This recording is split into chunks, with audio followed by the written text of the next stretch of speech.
खुद साकी कौसर में राखी, मैं खाने की बुनियाद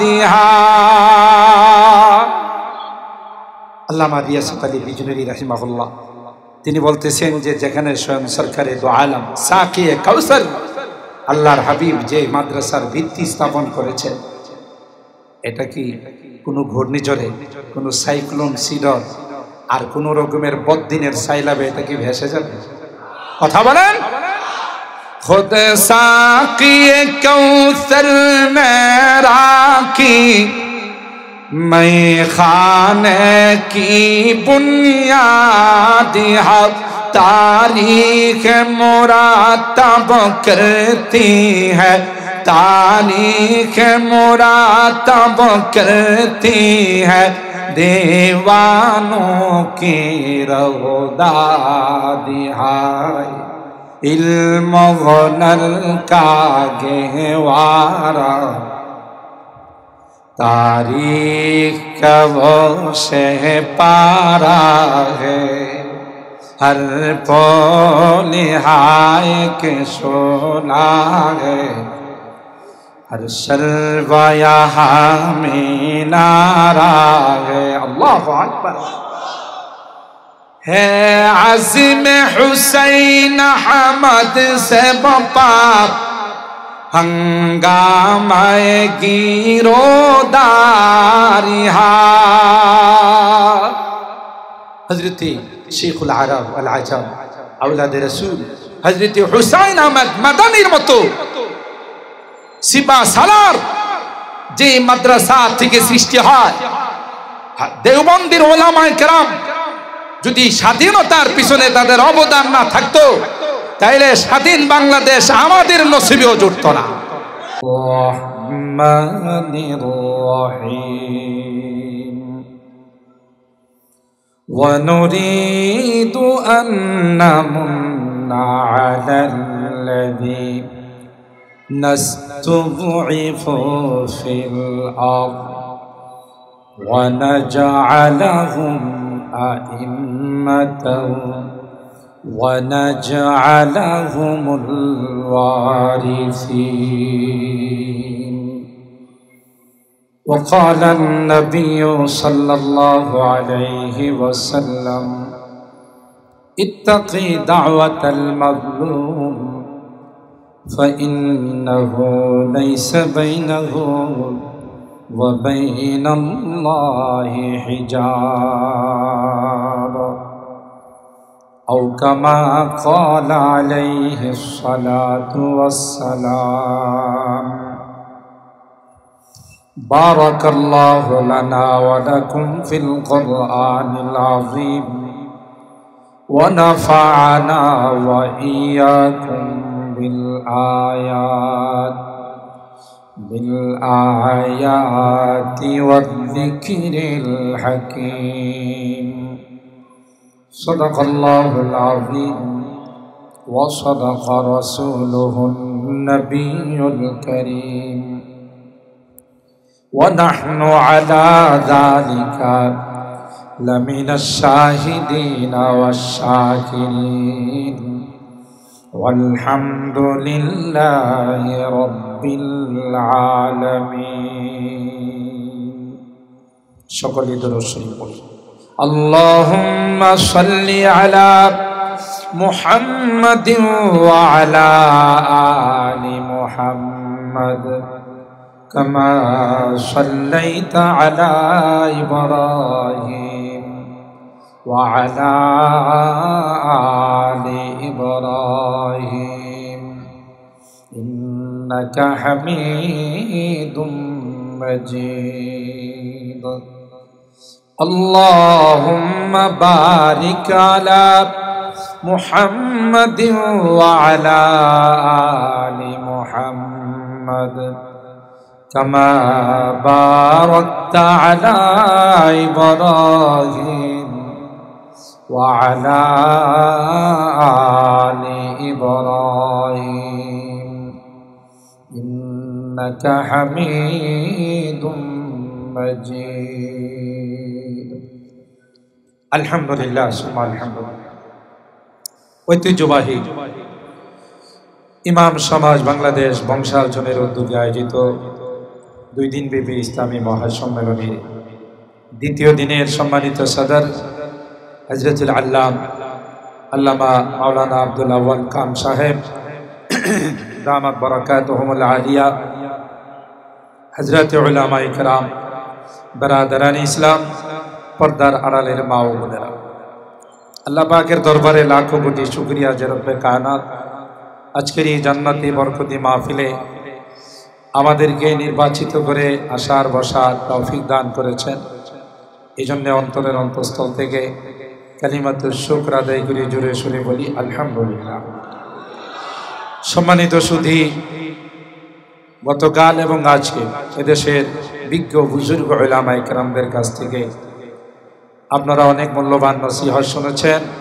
যেমনটা ঘোষণা হয়েছে, আজকের মাহফিলে ইতিমধ্যে উপস্থিত হয়ে গিয়েছেন হযরতুল আল্লামা আব্দুর রাজ্জাক কাসিমি সাহেব, উপস্থিত হবেন সুলতানুল ওয়াইজিন, অনেক আল্লাহওয়ালাদের নিসবত প্রাপ্ত বুজুর্গ আলেমে দ্বীন হযরত আল্লামা খালিদ সাইফুল্লাহ আইয়ুবী দামাত বারাকাতুহুম।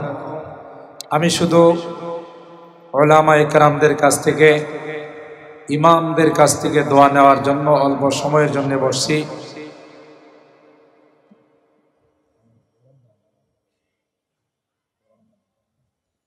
আমি 20 মিনিটের মধ্যেই আমার আলোচনার রীতি টানবো ইনশাআল্লাহ, যেহেতু আমার পরে অনেক বুজুর্গানে দিন রয়েছেন। আপনারা দেখেছেন সূরা আল কাসাসের 5 নম্বর আয়াত, যে আয়াতের মধ্যে আল্লাহ তাআলা ইমামদের কথা বলছেন, ওয়া নুরিদু আন নামুন্না আলাল্লাযীনা ইসতুদঈফু ফিল আরদ। আল্লাহ বলেন, পৃথিবীর মানচিত্রের দিকে যদি তোমরা তাকাও, এক সময় পৃথিবীতে যারা দুর্বল জাতি ছিল, যারা তাদের উপরে কর্তৃত্ব খাটাইত, রাজত্ব করত, পাওয়ার প্রয়োগ করত, আমি আল্লাহ কায়া পরিবর্তন করে দুর্বলকে সবল বানাইছি, সবলকে দুর্বল বানাইছি। এটা আমার নিজাম। কারণ কখনো এক মাঘে শীত যায় না। কথা বলেন ঠিক কিনা? শীত কিন্তু এক মাঘে যায় না, আরো বহু মাঘ আছে। কি বলেন? এই আয়াতের অর্থটা হলো, নুরিদু, আমার ইচ্ছা হলো, আন্নামুন্না আলাল্লাযীনা ইসতুদঈফু ফিল আরদ, পৃথিবীর মধ্যে যারা দুর্বল জাতি, তাদেরকে আমি তাদের উপরে এহসান করব, তাদের উপর আমি দয়া করব। ওয়া নাজআলাহুম আইম্মা, এবং তাদেরকে আমি আল্লাহ জাতির ইমাম বানাবো। ওয়া নাজআলাহুমুল ওয়ারিসিন, এবং এরাই হবে নবীর প্রকৃত ওয়ারিস, নবীর প্রকৃত নায়েব।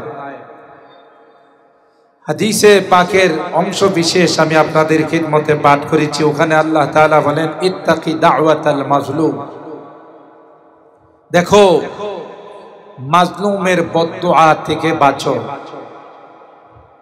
মাজলুমের বদদুআর অংশীদার হয় না।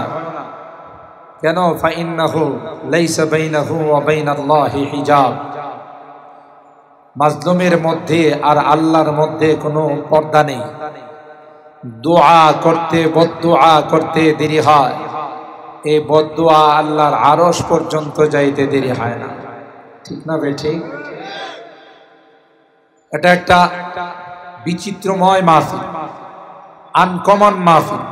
এই বংশাল জনের ইমামদের পক্ষ থেকে আজকের এই সুন্দর মাহফিলের আয়োজন করা হয়েছে, যারা প্রত্যেকে এক একজন এই সকল মাহফিলের বক্তা হওয়ার যোগ্যতা রাখেন।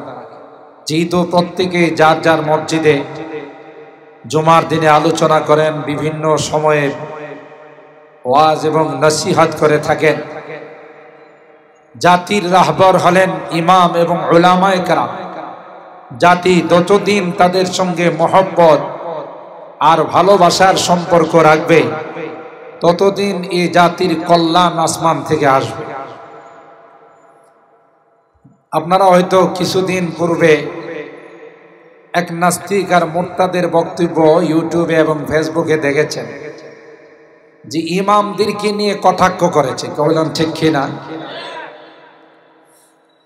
আমি একটা কথা আমার প্রায় বয়ানে বলে থাকি, যারা ইসলাম, মুসলমান এবং নায়েবে রাসূল, নবীর চরিত্র, কোরআন নিয়ে কথা বলে, সূক্ষ্মভাবে যদি তাদের জন্মের বৃত্তান্ত তালাশ করা হয়, দেখা যাবে কোনো না কোনো দিক দিয়া তাদের জন্মের মধ্যে লিক আছে। ঠিক না বেঠিক? জন্মের লিক থাকা ছাড়া কেউ ইমাম, উলামা, নায়েবে রাসূল, ইসলাম, মুসলমান, কোরআন, নবীর বিরুদ্ধে কথা বলতে পারে না।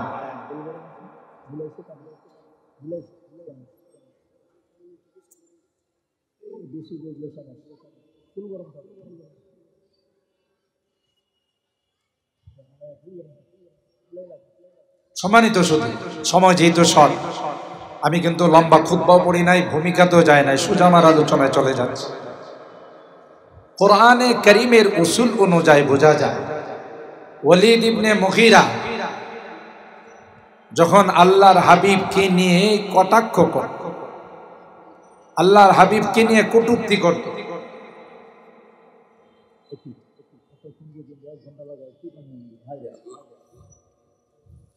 আল্লাহ আল্লাহ, যাই হোক, আল্লাহ পাকের হাবিবের মন খারাপ। আল্লাহ পাক বললেন, আপনি মন খারাপ করেন না, আপনি জবাব দেন না, আমি জবাব দিই। সুবহানাল্লাহ। ওয়ালা তুতি'ই কুল্লা হাল্লাফিম মাহিন হাম্মাজিম মাশাইম বিনামিম মান্নাইল লিল খায়রি মু'তাদিন আথিম উতুল্লিম বা'দা যালিকা জানিম।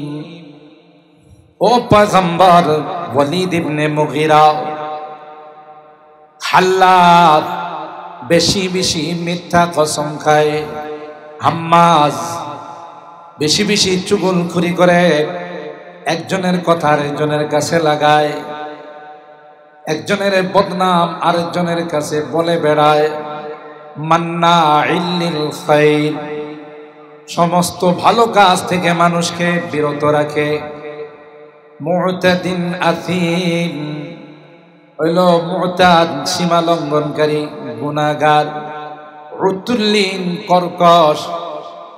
সবগুলো বলার পর আল্লাহ কয়, পয়গম্বর আসল বিষয়টা আপনাকে বলি না, আসল বিষয়টা হলো ওই একটা আস্তা হারামজাদা। উতুল্লিম বা'দা যালিকা জানিম। এ মুসলমান, এই আয়াতের দ্বারা প্রমাণ হয়ে গেল, যারা পয়গম্বরের কুৎসারটনা করে, পয়গম্বরের বিরুদ্ধে কথা কয়, ইসলামের বিরুদ্ধে কথা কয়, মুসলমানের বিরুদ্ধে কথা কয়, কোরআনের বিরুদ্ধে কথা কয়, আল্লাহর কসম কোনো না কোনো ক্রিয়া তার জন্মের মধ্যে সমস্যা আছে। কথা বলেন ঠিক কিনা? ইমাম এবং উলামায়ে কেরাম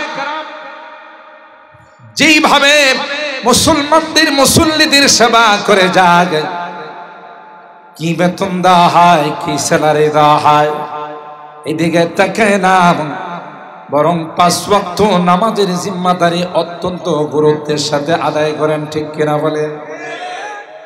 যদি সাদিয়ানি গ্রুপের নেতা স্যার সাহেবের ফতোয়া যদি আমরা শুনতাম, কারণ তিনি তো ওই ইহুদিদের ষড়যন্ত্র নিয়ে চেয়েছিল এদেশের মাদ্রাসাগুলোকে বন্ধ করে দিবে। ঠিক কেমনে? কারণ মসজিদে ইমামতি করে মাদ্রাসায় পড়ায়া বেতন নেওয়াটা বেশ্যা নারীর উপার্জন থেকেও আরো খারাপ। এটা স্বঘোষিত বিশ্ব আমিরের ফতোয়া। এটার উদ্দেশ্য কি জানেন? এটার আসল কথা এটা না। আর তিনি যে ইসরায়েল থেকে আইসাই এই জাতীয় ফতোয়া দিছে, এটা তো আমাদের দেশের যিনি ধর্মমন্ত্রী ছিলেন তিনি এই কথা বলছেন যে ইসরায়েলের টাকার যখন চাপ পড়ে তখন এই জাতীয় কথাবার্তা বের হয়। এর উদ্দেশ্যটা ছিল এই ফতোয়ার মাধ্যমে, যখন এই ফতোয়া দেওয়া হবে, যারা বিবেকবান এরা চিন্তা করবে আমার ছেলেটাকে যদি মাদ্রাসায় পড়ায়, তো মাদ্রাসা পড়ার পর হয় ইমামতি করবে, না হয় মাদ্রাসায় পড়াবে, না হয় মুয়াজ্জিনি করবে, না হয় মসজিদের খেদমত করবে। যারা মাদ্রাসায় পড়ে তাদেরই দোয়াও থাকে আল্লাহর কাছে, আল্লাহ আমার আজীবন দিনের খেদমতে তুমি লাগাই রে, আমাকে দিয়ে যেন দিনের খেদমত হয়। তো অভিভাবক সচেতন অভিভাবক হিসাবে চিন্তা করবে, হায় হায় বিশ্ব আমির। মুহতারাম হাজিরিন, তো আমি যে কথাটা খুব সংক্ষেপে বলতে চাইছি, সেই বিষয়টাকে সামনে রেখেই এই ফতোয়াটা জনগণের সামনে আসছিল যে সচেতন দ্বারা এরা তাদের সন্তানদেরকে মাদ্রাসায় ভর্তি করবে না। আর মাদ্রাসায় যদি ছাত্র না থাকে মাদ্রাসা থাকবে? কথা কয় না। মাদ্রাসায় যদি ছাত্র না থাকে মাদ্রাসাগুলো অটোমেটিকলি তালা লাগবে। কথা কয় না। আর মাদ্রাসা বন্ধ হলেই তো যত রকমের বেহায়াপনা, যত রকমের ষড়যন্ত্রের স্কিম চলতেছে সবগুলো বাস্তবায়ন। আজকে এই যে গাজী সাহেব বললেন বা উলামায়ে কেরাম যারা যখনই কোনো বাতিল যে কোনো শুরুতে আসে, সর্বপ্রথম তাদের মোকাবেলা করার জন্য যারা আওয়াজ দেয় এরা হলো হক্কানি রব্বানি উলামায়ে কেরাম। কথা বলেন ঠিক? এরা দিনের পাহারাদার। আরে ভাই, আমি আমার বয়ানে অনেক সময় বলি, এই মাদ্রাসা আপনি বন্ধ করে দিবেন, গোটা পৃথিবী যদি মিলে চেষ্টা করে দিনের এই প্রতিষ্ঠানগুলোকে বন্ধ করে দিবে, আল্লাহর কসম যত ষড়যন্ত্র বাড়বে তত প্রতিষ্ঠানের অগ্রগতি সামনের দিকে বাড়তে থাকবে। কেন? এই মাদ্রাসা, সমস্ত মাদ্রাসাগুলো, ইমামরা তো মাদ্রাসার থেকে সৃষ্টি। কথা হয় না? ইমামরা তো এই সকলকে মার্কাজ থেকেই, এই সকল জামিয়াগুলোর থেকে ইমামদের সৃষ্টি। এই মাদ্রাসাগুলো, বাংলাদেশের যত মাদ্রাসা আছে সমস্ত মাদ্রাসাগুলোর সম্পর্ক, কানেকশন দেওবন্দ মাদ্রাসার সাথে। ঠিক কিনা বলেন? আর দেওবন্দ মাদ্রাসা স্বয়ং সরকারে দু আলম নবী হযরত মুহাম্মদ আরবি সাল্লাল্লাহু তাআলা আলাইহি ওয়াসাল্লাম নিজের হাত মোবারক দ্বারা, লাঠি মোবারক দিয়ে এই দেওবন্দ মাদ্রাসার ভিত্তি স্থাপন করেছেন। ঠিক কিনা বলেন? তাইলে কি মনে করেন দেওবন্দ মাদ্রাসার গোড়া কি নরম না শক্ত? এটা কি দেওবন্দ মাদ্রাসার গোড়া কি রানা প্লাজার মতো যে কয়েকজন ধাক্কা দিলে পড়ে যাব? কথা কয় না? না শক্ত? দেওবন্দ মাদ্রাসার গোড়া শক্ত না নরম? তো এই মাদ্রাসাগুলোর সম্পর্ক কার সাথে? দেওবন্দের সাথে। সুতরাং দুনিয়ার সমস্ত শক্তি, মহাশক্তি একত্রিত হয়ে যদি চেষ্টা করে, আল্লাহর কসম যতদিন পৃথিবী আছে ততদিন মাদ্রাসা থাকবে, দিনের শিক্ষা থাকবে, কেউ চুল পরিমাণ ক্ষতি করতে পারবে না। ঠিক না বেটি? খুদ সাকিয়ে কাউসার মে রাখি मैं खाने की बुनियादिहा। আল্লামা রিয়াসাত আলী বিজনূরী রাহিমাহুল্লাহ তিনি বলতেছেন যে যেখানে স্বয়ং সরকারে দু আলম সাকিয়ে কাউসার, আল্লাহর হাবিব যে মাদ্রাসার ভিত্তি স্থাপন করেছেন, এটা কি কোনো ঘূর্ণিঝড়ে, কোনো সাইক্লোন সিডর আর কোন রকমের বদ্দিনের সাইলাবে এটা কি ভেসে যাবে? কথা বলেন। खुद साक़िए कौसर में राखी मैं खाने की बुनियाद हक तारीख मुरातब करती है, तारीख मुरातब करती है दीवानों की रौदा दिहाई इल्म हुनर का गहवारा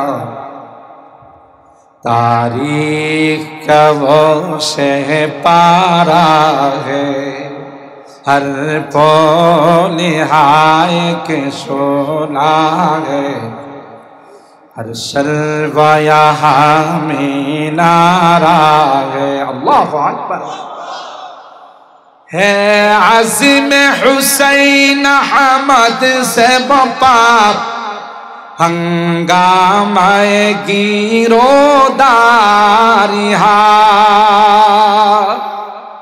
हजरत शेखुल अरब अल आजम औलाद रसूल हजरत हुसैन अहमद मदनीर मतो सिपा सालार जे माद्रासा থেকে সৃষ্টি হয়, দেওবন্দির ওলামায়ে কেরাম যদি স্বাধীনতার পিছনে তাদের অবদান না থাকতো, তাইলে স্বাধীন বাংলাদেশ আমাদের নসিবেও জুটতো না। ঠিক না বেটি? অনেকেই বুঝে না, ওলামায়ে কেরামদেরকে রাজাকার বলে, স্বাধীনতা বিরোধী বলে। তোমরা আসলে ইতিহাস জানো না। কথা বলেন ঠিক কিনা? তোমাদের ইতিহাস জানা নেই। যদি আমাদের ওলামায়ে কেরাম আকাবিরিন দেওবন্দ এই স্বাধীনতার ভিত্তি স্থাপন না করতে, তাইলে ইস্ট ইন্ডিয়া কোম্পানির পক্ষ থেকে ব্রিটিশদের কাছ থেকে ভারত উপমহাদেশ স্বাধীন হতো না। ভারত উপমহাদেশ স্বাধীন না হলে পাকিস্তান হতো না। পাকিস্তান না হলে পূর্ব পাকিস্তান, পশ্চিম পাকিস্তান হতো না। পূর্ব পাকিস্তান না হলে আমরা স্বাধীন বাংলাদেশ পাইতাম। গোড়াতে কাদের অবদান? আমাদের আকাবিরদের অবদান। ঠিক কিনা বলেন? এবং দেওবন্দ মাদ্রাসার ভিত্তি ছিল স্বাধীনতার আন্দোলন। কথা বলেন। ইসলাম কে ইস মারকাজ সে হুই তকদীস আয়া আজাদি কি। আজাদি, স্বাধীনতার সর্বপ্রথম যে স্লোগান যেখান থেকে শুরু হয়েছিল, সেই স্লোগানের জায়গাটা ছিল দেওবন্দ মাদ্রাসা। কথা বলেন ঠিক কিনা? ইসলাম কে ইস মারকাজ সে হুই তকদীস আয়া আজাদি কি। ইস বাম হরম সে গूंजी है, इस बाम हरम से गूंजी है सोबा रज़ा आज़ादी की। इल्म हुनर का गहवारा तारीख का वो शह पारा है, हर फूल हाय के शोला है, हर सर्वया हामी नारा है। সম্মানিত সুধী, যে কথা আমি বলতে চেয়েছিলাম, আল্লাহর বিধান যে দুর্বলদের পক্ষে আল্লাহ থাকেন, যেমনটা ইতিহাসের পাতায়, হাদিসের পাতায় যদি আমরা দেখি, যখন মক্কার মধ্যে সাহাবায়ে কেরাম ছিলেন, হযরতে বেলাল হাবশীর মনিব ছিল উমাইয়া। সেই উমাইয়া হযরতে বেলালকে উত্তপ্ত বালুর মধ্যে শোয়ায়া তার বুকের মধ্যে পাথর দিয়ে বারবার বেলালকে বলতেছিল, বেলাল এখনো সময় আছে, মুহাম্মদের ধর্ম ত্যাগ করো, না হয় এভাবে তোমাকে শাস্তি দিতে দিতে বিদায় করে। হযরতে বেলাল হাবশী বলেছিলেন, আরে আরে নাদান, আরে বদনসিব, এই শব্দের মধ্যে যে কি মজা এটা তুই বুঝবে না। আমি বেলালের জান যাইতে পারে, কিন্তু আমার মুখের থেকে আহাদ আহাদ শব্দ কখনো যাবে। ঠিক কিনা বলেন? আহাদ আহাদ শব্দ আমার মুখের থেকে যাবে না। হযরত বেলাল হাবশী রাদিয়াল্লাহু তাআলা আনহু এই জবাব দিয়েছিলেন উমাইয়া। উলামায়ে কেরাম, আমার চেয়ে অনেক বড় বড় উলামায়ে কেরাম স্টেজের মধ্যে আছে। বুখারী শরীফ খুলে দেখুন, যখন উমাইয়া আবু জাহেলের সাথে বদরের যুদ্ধের মধ্যে অংশগ্রহণ করল, বদরের যুদ্ধে যখন হযরত বেলাল হাবশী রাদিয়াল্লাহু তাআলা আনহু উমাইয়াকে দেখলেন, তখন হযরত বেলাল বলেছিলেন, ইয়া আল আমসার লা নাজাউতু ইন নাজা উমাইয়া, আজকে যদি উমাইয়া মুক্তি পেয়ে যায় তাইলে আমারই বেঁচে থাকার কোনো অর্থ হবে না। এই কথা বলে সাথে সাথে বেলাল হাবশী উমাইয়ার উপরে ঝাঁপিয়ে পড়ল তলোয়ার। সাহাবায়ে কেরাম সহ ওখানেই হযরতে বেলালের তলোয়ার দিয়ে উমাইয়াকে জবাই করা হয়। সুবহানাল্লাহ। এটা কি কোনদিন উমাইয়া ভাবছে যে এই কায়া পরিবর্তন হয়ে যে বেলাল আমাকে জবাই করবে? আল্লাহ পাক কোরআনের আয়াতকে বাস্তবায়ন করে দিয়েছেন। ওই দিন বেশি দূরে নয়, যেদিন আজকে আমার দেশে দ্বারা রোহিঙ্গারা শরণার্থী হয়েছে। ইতিহাসের পাতা খুলে দেখুন, এই আরাকিন আরকান তাদের পূর্বপুরুষরাই স্বাধীন করেছিল। হয়তো ওই দিন বেশি দূরে নয় যেদিন আবার তাদের হাতে মায়ানমারের পতাকা উত্তোলিত হবে। কথা বলেন ঠিক কিনা? এটা আল্লাহর বিধান। দীর্ঘদিন পর্যন্ত আফগানের মুজাহিদরা তাদের দেশের স্বাধীনতার জন্য মুক্তিযুদ্ধ করেছে। দুইটা বিশ্বের পরাশক্তি চেষ্টা করেছে তাদেরকে দমানোর জন্য। শেষ পর্যন্ত বিজয়ের পতাকা আল্লাহ তাদের হাতেই তুলে দিলেন। ঠিক না ঠিক? এটাই আল্লাহ তাআলা বুঝিয়েছেন, ওয়ানুরিদু আন নামুন্না আলাল্লাযীনা ইসতুদঈফু ফিল আরদ ওয়া নাজআলাহুম আইম্মাতাও ওয়া নাজআলাহুমুল ওয়ারিসিন। আল্লাহ বলেন নেতৃত্ব আমি আল্লাহ দুর্বলদের হাতে দিব। তোমরা যদি সত্যিকার ঈমানদার হয়ে যাও, তোমরা যদি সত্যিকার মুসলমান হয়ে যাও, বিজয়ের মালা তোমাদের গলাতেই ঝুলবে। কেন তোমাদের হাতে আসে না? তোমাদের মধ্যে একতা নাই। আমাদের মধ্যে ঘাপটি মেরে মুনাফিকরা বসে আছে। কথা বলেন ঠিক না? নচেত এই গুটি কয়েকটা ইসরায়েলের ইহুদির বাচ্চারা, হায়নার বাচ্চারা মুসলমানদেরকে হত্যা করবে দূরের কথা, মুসলমানদের রক্ত ঝরাবে দূরের কথা, মুসলমানদের দিকে চোখ রাঙা তাকানোর সাহস হতো না যদি আমরা একতাবদ্ধ হয়ে থাকতাম। ওয়ালাকিন্নাকুম গুসাউন কা গুসাইস সাইল। ১৫০০ বছর পূর্বে আল্লাহর নবী আমাদেরকে জানিয়ে দিয়েছেন, ইউশিকুল উমাম আন তাদা আলাইকুম তাদায়াল আকিলাতে আলাল কাসাব। একটা সময় আসবে রে, যেই সময় বিজাতিরা তোমাদের উপরে চড়াও হবে, বিজাতিরা তোমাদের উপর আক্রমণ করবে। সাহাবায়ে কেরাম বললেন, ওয়া মিন কিল্লাতিন নাহনু ইয়াউমাইদিন ইয়া রাসূলুল্লাহ। ওগো পয়গম্বর, তখন কি আমরা সংখ্যায় কম থাকব? সেজন্য তারা আমাদের উপর আক্রমণ করবে। আল্লাহর নবী বলেন, না না, বাল আনতুম ইয়াউমাইদিন কাসীর। সংখ্যায় তোমরা কম হবে না, তোমাদের সংখ্যা পৃথিবীর মধ্যে অনেক হবে। তাইলে ইয়া রাসূলুল্লাহ আমাদের কেন এই বিপর্যয় ঘটবে? ওয়ালাকিন্নাকুম গুসাউন কা গুসাইস সাইল। আল্লাহর নবী বলেন, খড়কুটার মতো তোমরা বিক্ষিপ্ত হয়ে থাকবে, তোমাদের মধ্যে একতা থাকবে না, তোমরা এক প্ল্যাটফর্মে চলতে পারবে না। তোমরা এদিক দিয়ে মিছিল করবে, আন্দোলন করবে, প্রতিবাদ জানাবে, আর তোমাদের মতো মুসলমানরা তাদের সঙ্গে বসে বসে বৈঠক করবে। কথা বলেন ঠিক কিনা?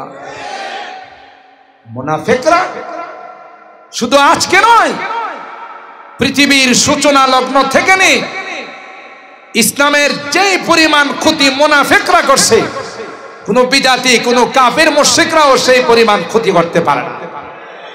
এই জন্য আমি আমার অনেক বয়ানে বলি, সূরাতুল বাকারা প্রথম 5 আয়াতে আল্লাহ তাআলা মুত্তাকিনদের আলোচনা করছেন, পরের 2 আয়াত শুধু কাফেরদের সম্পর্কে, এরপরে একসঙ্গে 13টি আয়াত, ওয়া মিনান নাসি মান ইয়াকুলু আমান্না বিল্লাহ।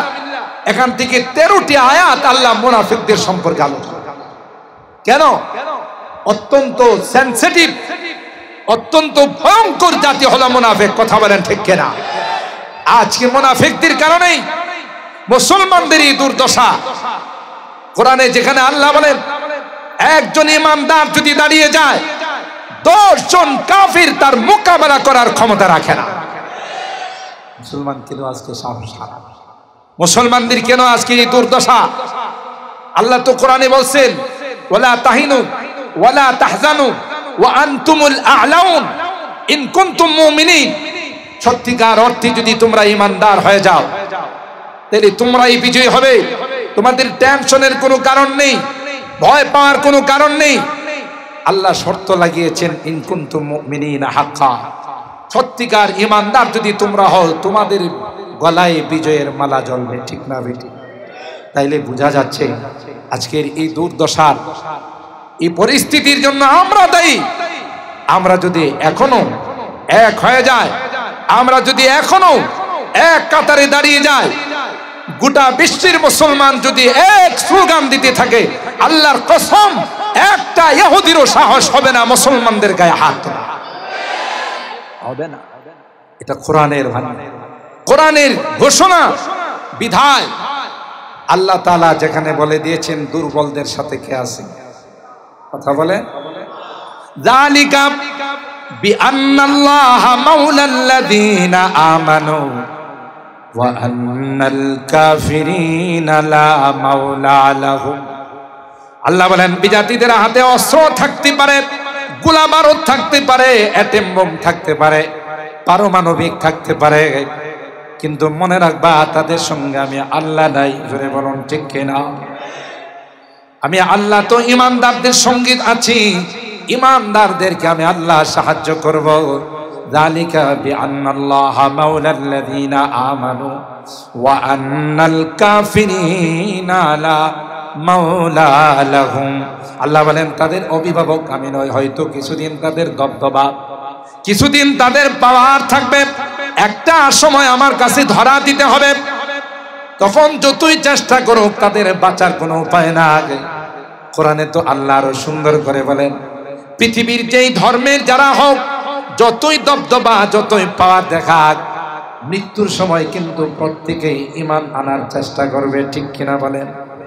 ফালাম্মা রাআউ বাসানা ক্বালু আমান্না বিল্লাহি ওয়াহদাহু ওয়া কাফারনা বিমা কুন্না বিহি মুশরিকিন।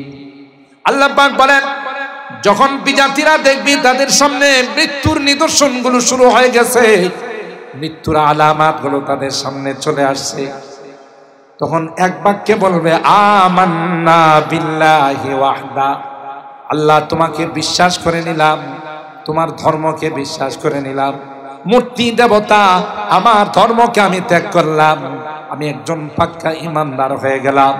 আল্লাহ পাক রেজাল্ট দিবেন, ফালাম ইয়াকু ইয়ানফাউহুম ঈমানুহুম লাম্মা রাআউ বাসানা।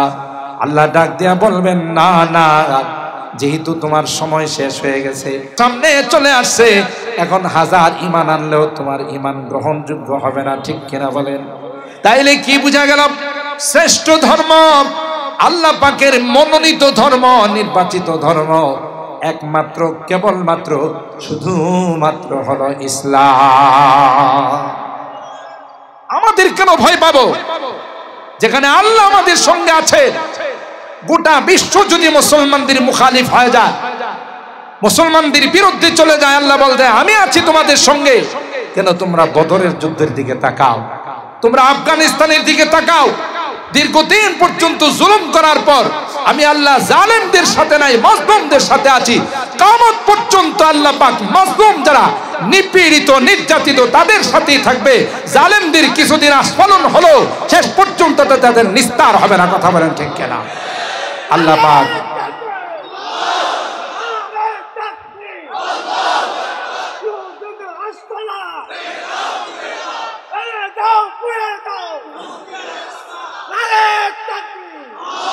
মাশাআল্লাহ ইমানি জজবা যাকে। সম্মানিত শুধু আমার সময়ের ভিতরেই আমি আলোচনা শেষ করে দিচ্ছি। যে মেসেজটুকুন আপনাদেরকে আমি দিতে চাচ্ছি, বহু ষড়যন্ত্র হবে এই 2 মিনিটের মধ্যে। আজকে যে ইমাম সমাজের উদ্যোগে এই সুন্দর আয়োজন, যার সাথে যার দুনিয়াতে মহব্বত, ভালোবাসা, সম্পর্ক হবে, আল্লাহর নবী আমাদেরকে জানিয়ে গেছেন তার সঙ্গেই তার হাসর। সুবহানাল্লাহ। এই জন্য আমরা অন্তর দিই উলামায়ে কেরাম, নায়েবে রাসূল, ইমামদেরকে মহব্বত করুন। ইনশাআল্লাহ, ইনশাআল্লাহ বলেন ইনশাআল্লাহ। দুনিয়াতেও লাভবান হব, পরকালেও লাভবান। আল্লাহ পাক আমাদের তৌফিক দান করুন, আমিন। ওয়া আখিরু দাওয়ানা আলহামদুলিল্লাহি রাব্বিল আলামিন। আসসালামু আলাইকুম ওয়া রাহমাতুল্লাহি ওয়া বারাকাতুহু।